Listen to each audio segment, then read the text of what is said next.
नमस्कार मित्रों, red over green के नए संस्करण के साथ मैं आपका होस्ट कर्नल उत्कर्ष राठौर। मित्रों, आज हम बात करेंगे क्या विश्व में राजनेताओं की या स्टेट्समैन की कमी हो गई है या विश्व में कभी राजनेता थे।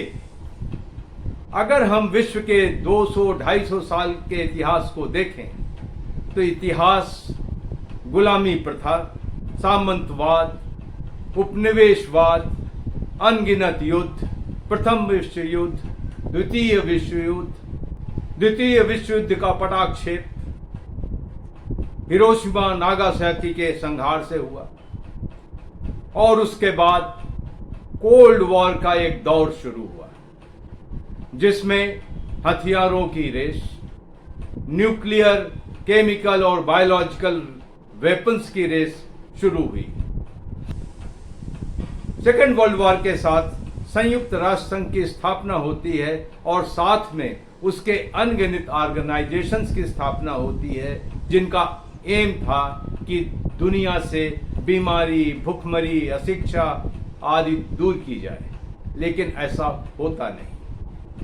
साथ में कई क्षेत्रीय देशों के संगठन बनते हैं जिनका विजन मिशन है कि आपसी भाईचारा, आपसी सहयोग, कॉमन प्रॉस्पेरिटी को बढ़ावा दिया जाए। धीरे धीरे ये क्षेत्रीय संगठन भी क्षीण हो जाते हैं या किसी एक देश विशेष के प्रभुत्व में आ जाते हैं। कोल्ड वॉर के बाद अमेरिका यूनिपोलर वर्ल्ड को लीड करता है, लेकिन नेटो का वर्चस्व बढ़ाया जाता है। आज नेटो पूर्वी यूरोप के मुहाने पर खड़ा है। जो देश नेटो का मेंबर नहीं है वहां भीषण युद्ध हो रहा है। धीरे धीरे चीन एक आर्थिक शक्ति के रूप में उभरता है, लेकिन चीन अपने मंसूबे साफ कर देता है कि वो आर्थिक रूप से शक्तिशाली नहीं बनना चाहता, बल्कि वो एक मिलिट्रीली पावरफुल देश बनना चाहता है। आज फिर देश और दुनिया दो पोल्स में बटी नजर आती है।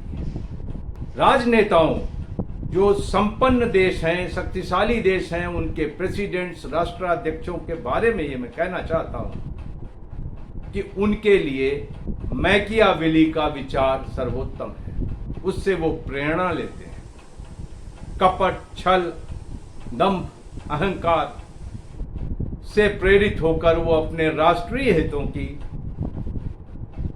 सुरक्षा करते हैं, जिसकी वजह से दुनिया के प्राकृतिक संसाधनों से परिपूर्ण देश आज भी गरीब हैं, दोहन और शोषण का शिकार हैं।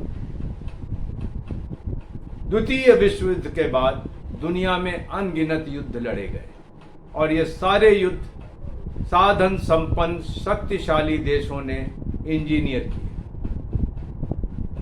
तो मैं जानना चाहता हूं, क्या दुनिया के साधन संपन्न देश, चाहे वो पश्चिम के हों चाहे पूर्व के हों, इनके राष्ट्राध्यक्ष, इनके राष्ट्रपति, इनके डिक्टेटर्स स्टेट्समैन बनने के काबिल हैं?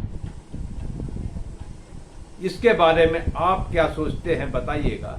लेकिन जाते जाते मुझे महाउपनिषद का एक श्लोक याद आता है। अयम निजम परो वेति गणना लघु चेतसाम उदार चरिता नाम तो वसुधैव कुटुंबकम। वसुधैव कुटुंबकम G20 के सम्मेलन का आदर्श वाक्य है, जहां हम कहते हैं कि यह एक अर्थ है, इसकी एक फैमिली है और इसका एक कॉमन फ्यूचर है। बाय द वे, चीन को वसुधैव कुटुंबकम के नाम से भी आपत्ति थी।